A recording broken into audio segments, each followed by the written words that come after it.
know what I'm capable of. I know that when I'm working at my desk and I got my work, that this is my work. So if my name is on it, then there's a certain level of quality, there's a certain level of deliverable that is going to come out of that. And I knew that nobody else could take that away from me.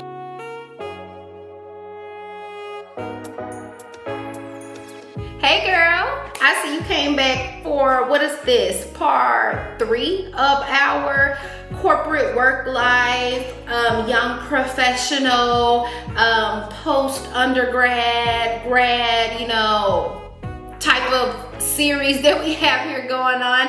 I'm so glad that you made the decision to tune in. Today we're going to be talking about once you have moved into or gotten a promotion from just being a regular permanent full-time employee to now you are a senior, whatever it is that is your job role, whether that's accounts receivable specialist, whether that is a billing specialist, software intelligence specialist, or whatever that is, right? Getting your feet wet, gaining rapport within the organization, and all of those things. And now you're considered to be a senior.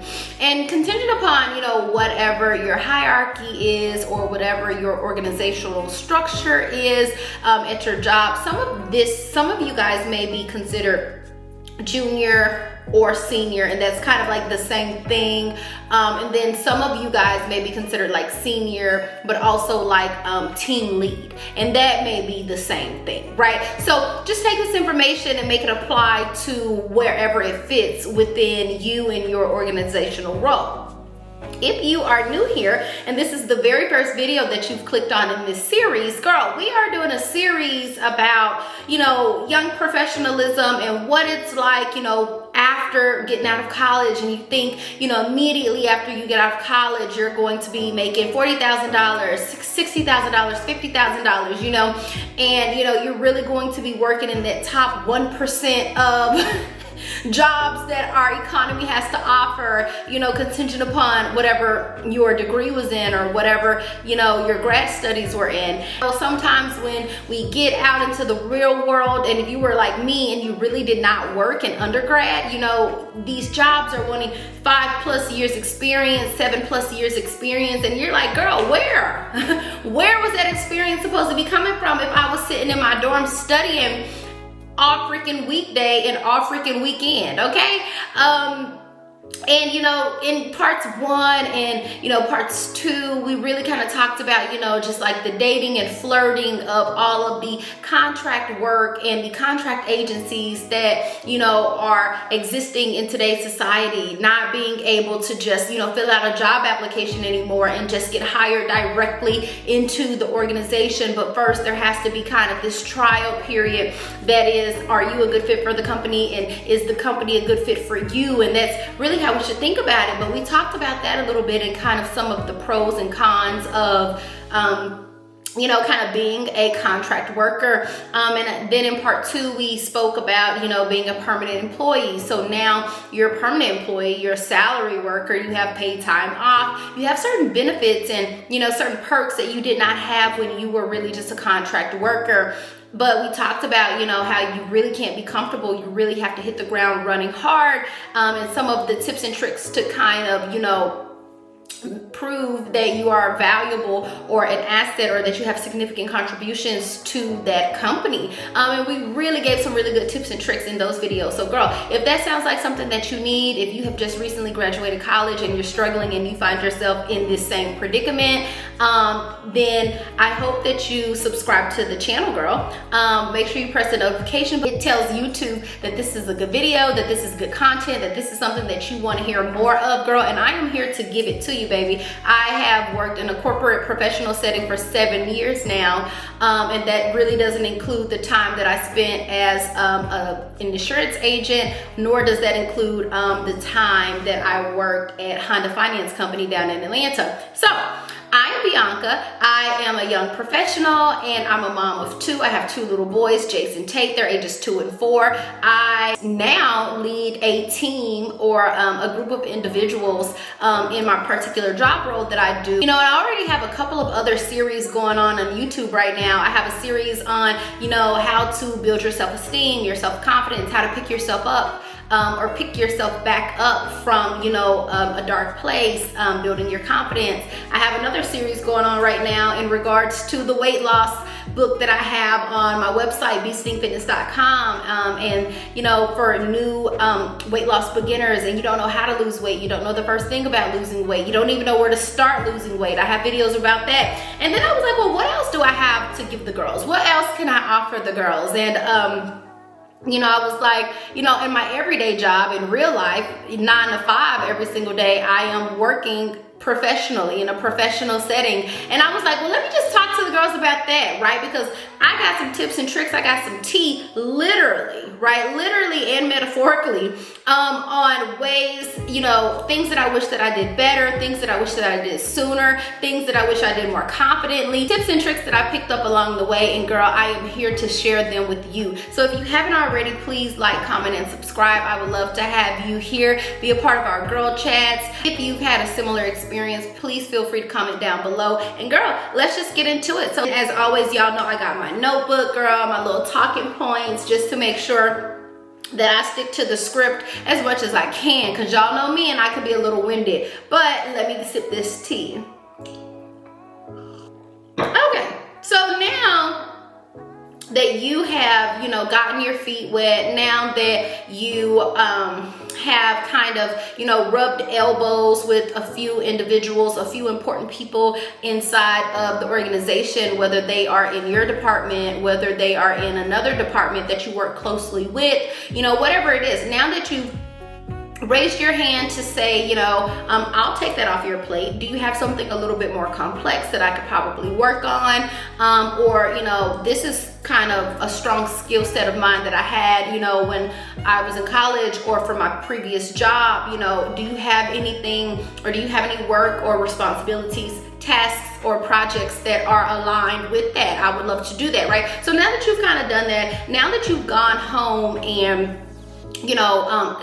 taking the extra mile to kind of just sit with your work, the notes that you wrote down from a meeting session earlier that day or whatever it was, now that you have taken the time to kind of do that, right? Now we're here. And let's just say you've done all of those things, and now, your manager or your director or your team lead feels like, you have earned a promotion to the next level, and girl, now you are a junior or a team lead and or a senior. So now you're here. And what does that look like? What is the difference between a senior versus just, a regular associate or entry-level associate or even a contract worker? I think that in a sense it's one and the same, right? You're still an analyst, but now, you're more polished, you're more experienced, you're more disciplined, you have more patience. You're not so ready, always, ready to respond to an email when you halfway even know what you're talking about, or you halfway done research.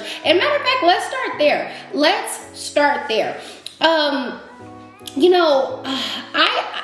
Here's the thing. I had to gain patience, right? When you first start in your, entry level, your contract, whatever, there is like this impatient, urgent feeling, the need to respond. Like, you get what I'm saying? And we're talking emails here. We're talking pings, right? Your boss or your manager has come over to ask you something, or they ask you to research something, they ask you to look into something, and the depth in which you research, right?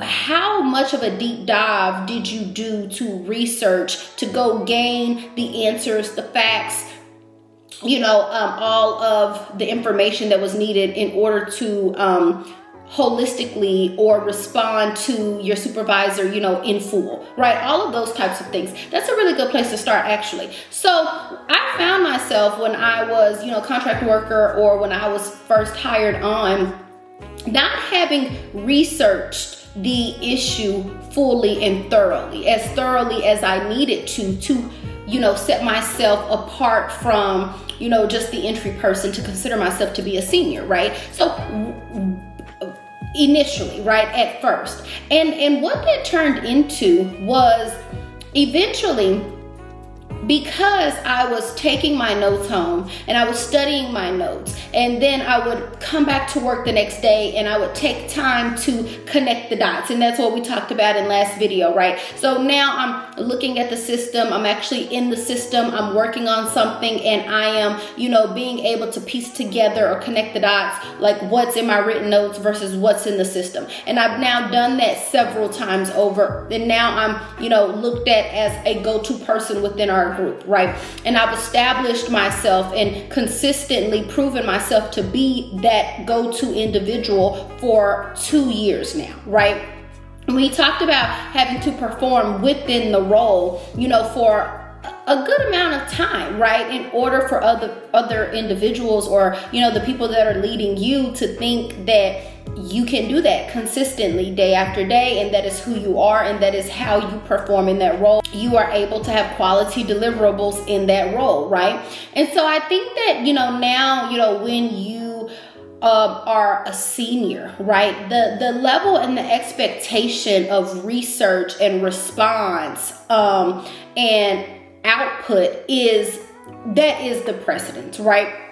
Your work is expected to be accurate, 98% to 99% accurate, pretty much just all the way accurate, to be honest, if I was, keeping it real. Communication is expected to be, free of error, and not a bunch of run-on sentences, not incomplete thoughts, not inarticulated or unarticulated thoughts and expressions about the concepts and about what we're working on, not giving enough, meat and potatoes when needing to explain something, but giving enough meat and potatoes that it's concise and not a very verbose or, wordy email, right? All of that fine tuning and that polishing is really what makes a senior leader, right? Or I don't want to say leader yet because we're not there yet, but a senior team member, a senior role, or you within your senior role, okay? And so like I was saying, girl, at first I would just, respond very hastily,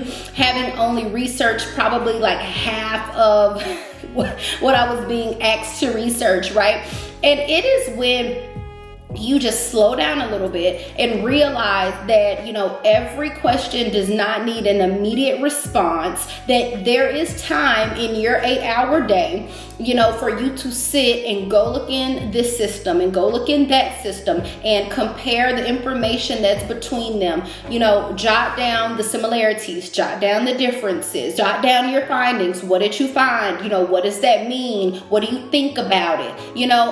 Type that, spend some time typing out a quality email that makes sense, with the proper salutation, with all of that, making sure that all of your ideas flow and are cohesive, but making sure that you're really giving the point, you're giving the context. So you're giving some background context, you're giving the point, you're giving, a solution, and maybe a solution is not needed right then and there, but that your information is not too wordy, that you're being, direct, but that you're also giving, context to the research that was performed up until now to even respond to the email or the question, right?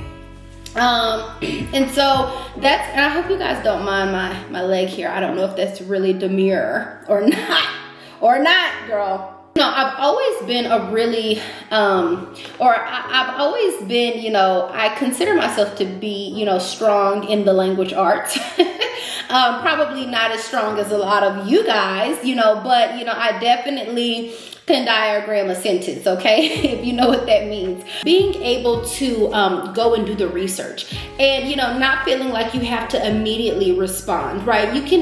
That's part of your job. Part of your job is to go research, go find the facts, to go do the digging, to go find the information so that you come back with sound information and that you are able to respond, right? So it's no more, my supervisor is responsible for responding to this inquiry, or no one is going to be responding to the email for you, girl. You are expected very much so to respond to the email yourself, and when you respond to the email, you better know what you're talking about. You better be able to make it sound like that you went and did some research and that you're not coming back empty-handed, empty-brained saying I don't know. That's not where we want to be at, right? we already talked about how important it is for us to be able to sit at the table, to be a part of the conversation, to be knowledgeable about what it is that we are, starting to be considered as experts to be, right? And that's exactly, what it is. So it got to a point where, and we're moving on in the conversation, but it got to a point where, my supervisor, when I was a senior, when I was in my senior role, it got to the point where my supervisor would, come and ask me for something, and I already had it. I was able to anticipate what it was that she was going to be asking me. I was able to make sure that I had my notes lined up, to make sure that I had my examples prepared, and not only prepared, but ready, right? So when she asked me, it was already up on the screen, baby. I am here, baby. We are here. I'm ready to talk about it. It's right here. I got my notes. I already had the trials and errors of the attempts that I had made at trying to work something. I already had my questions prepared. I already had my failed attempts already ready, to demonstrate, as an example. And I hope that you guys, I was prepared and I was ready. So in my research and in my findings, right? Because I think that in the last video, we spoke about being able to let somebody know what it is that you did, right? Letting an individual know that you did your due diligence, letting your director know that, you weren't just sitting around twiddling your thumbs, waiting on someone else to do the work for you. You went and actually made an attempt to do the work. And I think the difference between just a regular employee or a regular associate or, whatever it is versus the next level up is the level in which the research and the findings were, right? So, my research findings are going to be a very deep dive. I have spent a good amount of time going to research, and because, I have worked with you before, I pretty much know what it is that you're going to be asking me or what type of question you're going to be asking me. So now I can anticipate that, and now I know what my research needs to look like and what types of answers that I need to have. So if you ask me something that happened this quarter, last quarter, 12 months back, I have the research all the way from today, current day, 12 months back. Okay? So that level of deepness. Not only did I just go and do what you asked me to do, right?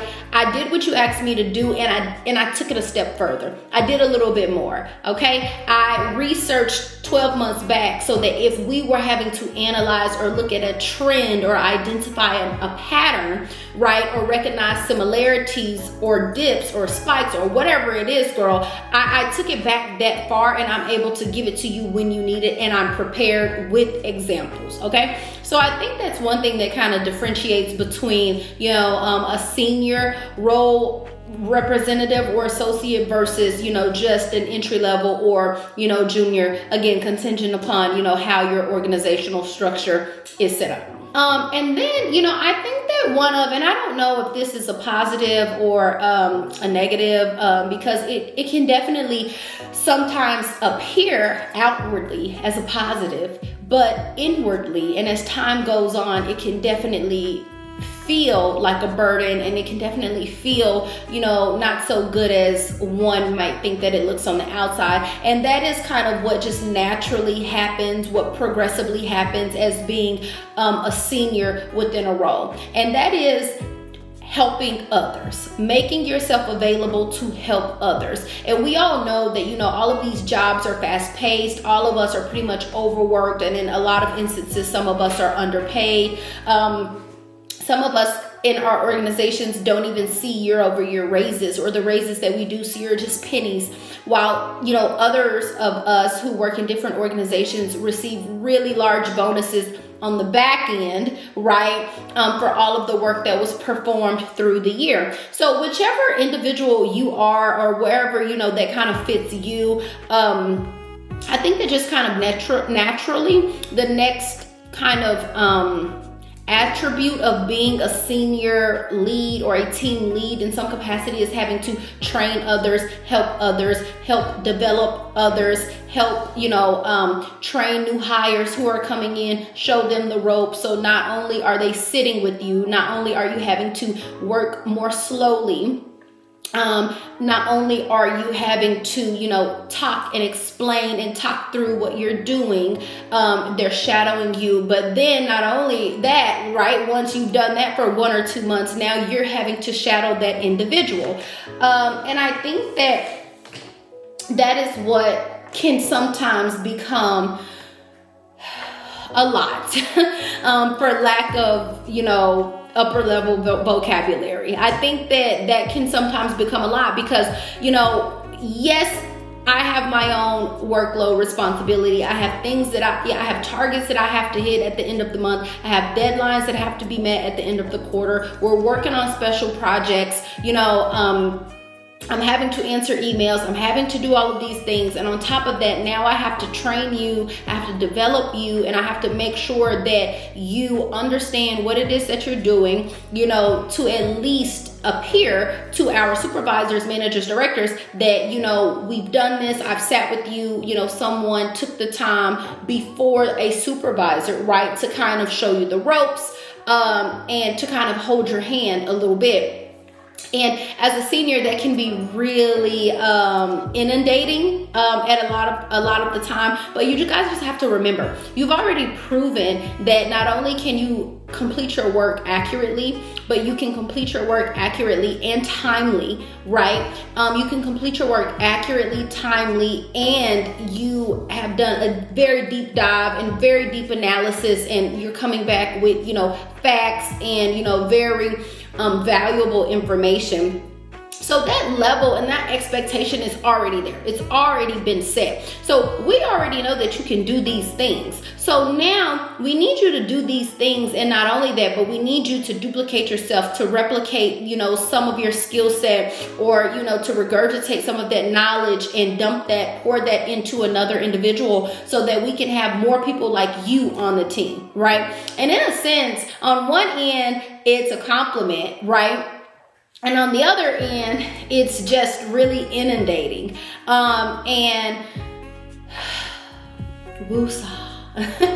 I even just have to take a deep breath for myself because, a lot of individuals who've never sat in that role before, they, don't know how that feels to have to do that over and over and over again. This employee after that employee, especially if you work in a department that, is like a high turnover position where you guys are constantly, hiring and firing. And so you're constantly having to train and develop other individuals. But I read this book, and what was the name of that book? It was called 360 Degree Leader by John Maxwell. It was such a good book. You guys know I'm always reading a book, right? Because it got to a point in my next stage, right? The stage after this, not this stage, but it got to a point where I was needing to seek other information, like further knowledge, my skill set, as it pertained to being in a leadership position. But just within this role, just within the senior role, that can still apply. And it often talked about the person that sat in the middle of an organization, right? So you have the people that sit at the top, the directors, everybody else. Then you have the people that kind of sit at the bottom, which are the workers, which honestly, we're all workers, right? But they're more so talking about just like the entry level people. And then you have like the middle, the sandwich people, the people that sit in the middle. And he talked about, John Maxwell in that book, he talked about that oftentimes the people that are in the middle of an organization experience it the worst, okay? Because these are the individuals that are communicating up and we're communicating down. And guys, this is like not even in my notes, but do you see how you get to taking it a step further and always, doing not only what you're asked to do, but always taking it, one step further. Nobody asked me to go and read that book. I just read that book because I needed other information that I was not getting on my everyday job, probably communicating with the individuals that I was communicating with, on a day-to-day. So nobody told me to do that. I just took it upon myself. I was being proactive. I took the initiative to go and do that. And in that book, like I said, he often mentioned that, people that are in the middle are communicating up and communicating down. And so what does that mean? That means that if your company just hired a new person, your department just hired a new person or several new people, right? you're having to communicate down to that individual with the training, the developing, the, reiterating, you all's department's policies, how you operate, the things that you guys got to do on a day-to-day to be in compliance with whatever it is that, those set standards are for your group or your team or your department, right? So you're communicating down, but then you have to turn around and communicate up as well to let, whoever it is that is leading you, to let those people know that this is what we did. This is how I think that person, received that information. This is probably what I could have done better. This is what I plan to do the next time we meet. And this is what I demonstrated to that individual, and all of those things, right? So you're communicating up and down. And that was just kind of one example. But in that book, he gave so many tangible, so many good, juicy examples. I really encourage you to read it if you have time. Again, it's called 360 Degree Leader by John Maxwell. And in that book, he also spoke about, and I think that this is really good too. In that book, he also spoke about you get to a place where sometimes you are an individual, you are the worker, right? Whether that's entry-level worker or senior worker. For here, we're just going to make that apply to that as a senior worker, right? Because we just spoke about how it got to a point where I was able to anticipate what my supervisor needed. So I already had double checked, rechecked, and checked again, something that I knew that person was going to ask me to come double check. And, I had my facts in order, right? I began to anticipate what it was that person was asking me. So it does get to a point where you kind of start to feel like you know more than that person, the person that's leading you, right? In a senior level, it begins the middle layer, the sandwich, right? It begins to feel like you know more than the person above you. You're able to probably, answer an email better or more efficiently or with more knowledge, or more correctly than your superior. You're able to do something or perform something on the job that, somebody above you doesn't have. You are able to work faster, or you have more responsibilities, or, you have more complex accounts versus the person who just got promoted, last quarter. You may feel like that, right? And in the book 360 Degree Leader, John Maxwell does a really good job at explaining and, just really giving revelation and shining light on the fact that it's not all about who knows the most stuff. Who knows the most stuff? Who's the smartest? Whose skill set is stronger than the next person's skill set? That's not always what it's about. Because when you become an actual leader, right? So we're not talking about just senior analysts right now. We're talking about senior analysts and above, right? It's not always about who knows the correct information. Sometimes it's about, with that correct information, who can lead a team.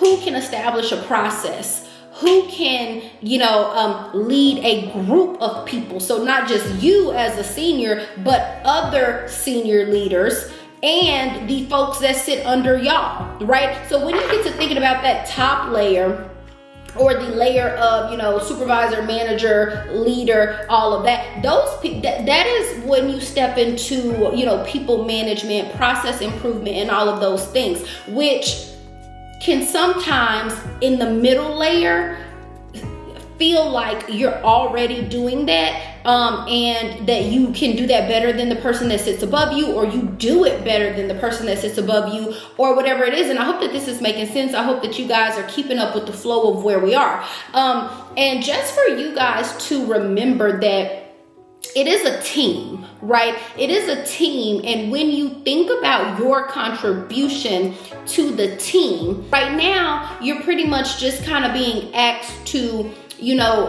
develop them the ropes and all of that. It's not always about, who knows the most, right? In that book, he also does a really good job at, explaining how a lot of people that do sit at the top are very thankful and very grateful for the people that they have on their team, in their group, who can do the things that they cannot do, who can do something that they don't really necessarily harbor themselves as a skill set. But the fact about it is that you have somebody on your team who can do it, right? And so I think that, for the middle folks, it sucks a little bit because, obviously you're not getting paid as much as the individual who sits above you who may not be able to do something. But then again, also sitting and relishing in the actual moment to be, proud of yourself for something that you are able to do and the contributions that you are able to make to the team. That is a skill set that you now have, whether it was acquired, whether you already knew it, you had it innately. Some people are innately leaders, right? While other people have to work towards being a leader and dealing with other individuals on a team. So just something for you to consider and think about, girl, as you kind of sit in that level, because I know that those were feelings that I definitely had when I was in, kind of a senior role.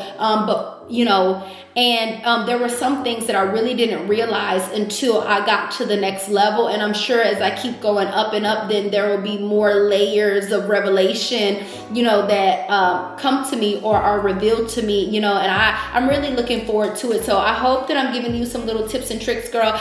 And the tip and the trick would be to keep performing like you are performing, to keep going hard, to keep showing up. In the beginning of the video, I told you guys that I was doing another series, a separate series, in regards to a different book that I read, but it's how to pretty much pick yourself back up, how to strengthen your self-esteem, how to gain more confidence or strengthen your confidence. And in that video, today we spoke about earlier assertiveness, right? Because did I feel like possibly that I was doing a lot on the team in a senior role? Yes. Did I feel like that I was doing more than other people? Yes. And not only did I feel like that, but there were some facts to show that, right? We could look back at, who answered the most emails that particular week, that particular month, right? And some of those things, what it seemed like in that moment went unnoticed, right? We're being swept under the rug by other, individuals, and I'm like, ain't nobody paying attention to this? Don't nobody see this, right? But I continue to show up. I continue to work hard. I continue to deliver quality. I continue to juggle multiple things. I continue to double check myself, continue to make sure that I was accurate. I was always polite and I was always kind. My emails were always warm and, to the point, full of information, but not really lengthy or wordy. Sometimes they were a little lengthy, but they were always full of information. So what I'm saying is I never slacked. I never slacked on me, because I know what I'm capable of. I know that when I'm working at my desk and I got my work, that this is my work. So if my name is on it, then there's a certain level of quality, there's a certain level of deliverable that is going to come out of that. What's the output, right?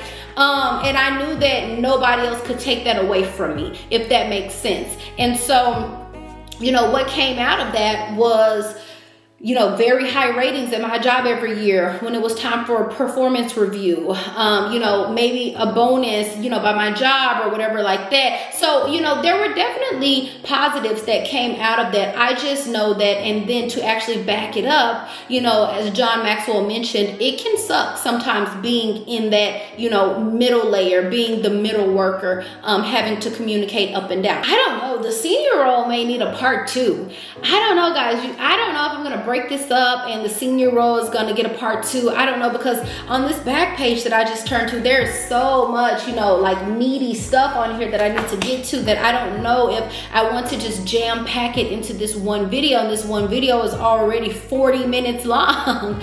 But, nevertheless, let's keep going. I think that the next thing that I want to move into is being able to self-manage yourself. And I think that this kind of was covered previously, but definitely is worth me just saying it straight out just like this, just so that it's a clear point. When you are a senior, when you are operating in your senior job role, you know how to self-manage yourself, right? And we kind of gave a blueprint or a layout in like, I don't know if that was part 1 or part 2. I think it was probably part 2 about how to structure your day, right? You know how to come in, answer your emails, prioritize any special projects, then work on your day-to-day, and I don't know, do whatever else after that, contingent upon, what your job role, is made up of. But with all of that being said, when you're in a senior position, right, because you've already been entrusted, you're already being held to that, right? That's just kind of like a minimum at this point. So beyond that, you having to lead and develop other people, obviously you are developing self-accountability, or you have or are demonstrating self-accountability. You are setting yourself personal reminders in whatever your emailing system is, whether that you're writing it down in your planner, whether you are setting a reminder in your iPhone. You are able to keep up with, or you've established some sort of planning and organization reminder, right, that works for you. So, on this day, you need to make sure that this is done. On this day, we have training for this individual. You're proactively scheduling those meetings with, new hires or other other internal groups to kind of brainstorm, work together, and come up with some sort of, solution for an issue that was discovered earlier on in the week, right? And no one has to ask you to do that. Your manager does not have to ask you or tell you to go and set a meeting with this group of people. It's something that you did already, right, in anticipation of your supervisor was going to be asking you, but did y'all have a call? Did y'all talk already?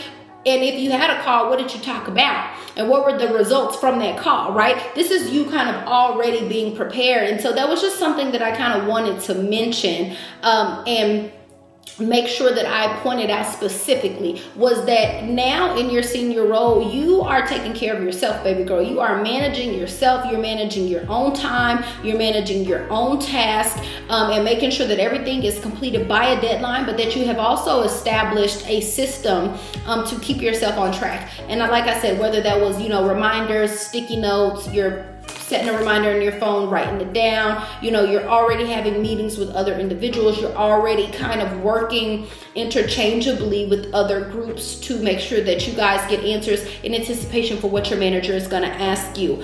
And that kind of moves into just being able to talk.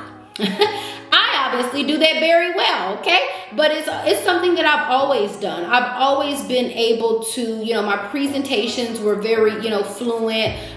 They were, well articulated. The concepts, had flow. That's just something, again, sometimes these skills have to be acquired. Mine can even be sharpened, right? Not saying that I know it all, not saying that I got it all, just saying what I'm coming here today to you with. What am I already possessing, right? What's in my possession, right? And when you think about that, what is it that you do well? Do you calculate well? Do you reconcile well? Do you speak well? Do you communicate, efficiently? What is it that you do well on the job? And whatever that area is that you do well, continue to shine in that area. Sometimes we can have so much work and we can be, inundated with so many different tasks and having to, help out so many different other people that we feel like we're not being compensated for, or we feel like we're working outside of our current job role or working up, right? Then that we feel like we have to slack off on the things that we do well, the things, that gave us a star or once, had a light shined on us, performing well within that role. Baby, don't slack off on you now, right? Don't slack off on you. Don't back down on you. Continue to be you, right? And go step away from your desk for 15 minutes. Go get some fresh air, whatever it is, but don't slack off on you, baby girl. Okay, let's start there. But on the topic of talking, right? So on the topic of talking, when you become a senior, I don't know, again, how it's set up in your, organization, but again, just talking about from my organization, you have to be able to communicate in a team setting on a call. So meaning that if you're on a call with another group that works in a different department, but all of you guys are pretty much under the same umbrella, right? One common purpose. Or if you are leading like a weekly call, or you are documenting meeting like meeting minutes or something like that, right? Or you have to talk on a meeting or present about a topic on a meeting, whether that's PowerPoint or whether that's just a Word document or whatever it is. You have information that you are conveying to the team and you have to speak it out loud verbally. You need to be able to do that well, okay? I don't have a series, about speaking eloquently or speaking very fluently. That's a good idea. Maybe I will. Comment down below if you want that. Comment down below if you want another video about, speaking or articulating, having diction, having tone, all of that when you're speaking, in a team setting or on a meeting call or whatever it is. But when I do speak to you guys, and sometimes I speak really fast and you hear me talking like this, that's because I just have a lot to say and we're on YouTube and I know that the attention span is really this short. But if I'm in a meeting call, I'm not going to be talking and rambling like that. We're talking about the real world, right? One is the real world, corporate, professional setting. One is the internet, girl, okay? You got to be able to have the discernment to cipher, distinguish between the two. But with that being said, I am making sure that I have my meeting topics planned ahead of time. And, being able to identify what it is that you're going to talk about. So I don't know if you struggle with this, girl, but if you struggle with coming up with topics to talk about on a team meeting that you're having, and two different things, right? So right now we're just talking about kind of just free for all. You guys have, team meetings, and let's just say the responsibility to speak on the team meeting is kind of divvied between all of the junior seniors in a group or whatever it is, right? Or let's just say your supervisor leads those meetings, right? And kind of talks to the entire team. Being able to point out or being able to identify the areas of weaknesses, the areas of improvement, kind of the deficiencies within your group that you notice amongst other team members, right? So again, you're in a senior role. And how to identify that is because, I get a lot of questions about, well, what do I talk about? What do you want me to talk about? Or, what do I need to talk about? I don't know what to talk about, or, whatever it is like that. One way to kind of identify or come up with a meeting topic to talk about or to present is, girl, what are people asking you, right? You're a senior, you're in a lead position, you're a junior, you're a senior, you're a team lead. What is it that people are asking you every single day? Are they asking you, hey, how do I, calculate the tax rate on this particular, PO or something? I don't know. Are they asking you, hey, where do I go to in the system to get to X, Y, and Z? Or, hey, I'm really struggling being able to identify this particular trend. I feel like, what are they asking you? What are some of the common questions that you get faced with, more than once? Meaning that today Bobby asked you, could you show him or re-show him, or for the third time show him how to do X, Y, and Z. Oh, and by the way, if somebody comes to you the third time with something, you as a senior need to be asking them, hey, where are your notes?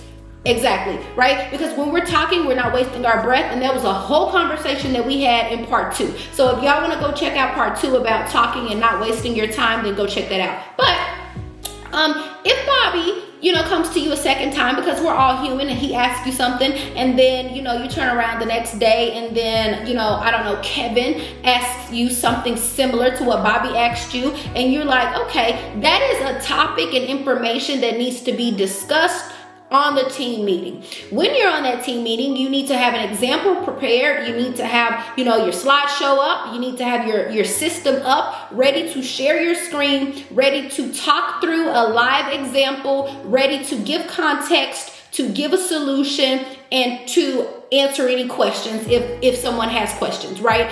Or, like I said, if your supervisor leads those calls, then you need to be in a place where, again, you are able to identify to your supervisor to say, hey, Karen, I've noticed that Bobby and Kevin asked me how to do this, so it may be, a good point to reiterate on our next team call how to do so, right? So now you're making yourself valuable by identifying areas of weaknesses that can strengthen your team, right? Because it's about the team.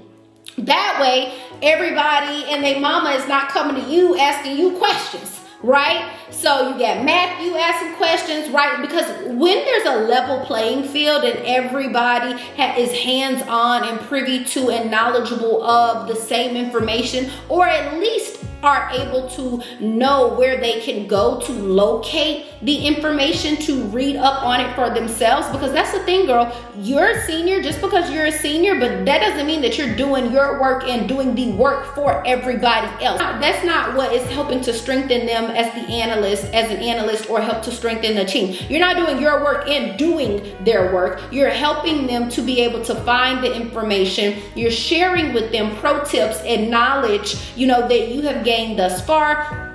You're sharing with them your department's policies and the way things should operate, and how processes should flow and how processes should not flow, and how things should not operate. And I hope that makes sense. And I'm not yelling at you, okay? I am just sharing tips and tricks. Let me scoot up, girl, because I don't know if you can see me. More than one person is asking you something, in a group, then bring that to your supervisor's attention. Maybe that's something that you guys can talk about in a team meeting, or maybe that's something that you guys can have one-off training development session. However it works within your group, girl. Remember, we're just taking this information and making it apply to whatever it is within your day-to-day. Being a senior, we're gonna have to break this up. It's gonna have to be, being a senior part 1, part 3, part A, part 3A, right? And then being a senior, part 3B. Because this is so good and this is so jam-packed. I hope that you guys are finding this, to be useful information. I think that I'm gonna go ahead and end this here. Right now, I don't really know. So that we can tap into part 3B of what is it like being a senior leader in your job role, and what's the difference between, being a contract worker, entry-level worker, new permanent or hired employee versus, being promoted to a senior. So, girl, thank you for watching thus far. We are so far in.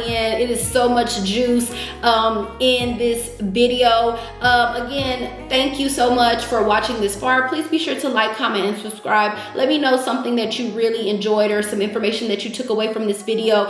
If there are any questions that you have, drop them down below, guys. I would love to elaborate further on something in another video. I think that I'm gonna end it here, so stay tuned for part 3B of this series that we're in, how to be a young professional in a corporate setting, whatever it is that we're calling this, girl. Love to have you here. Thank you so much for watching. I'll catch you in the next one, girl. Bye.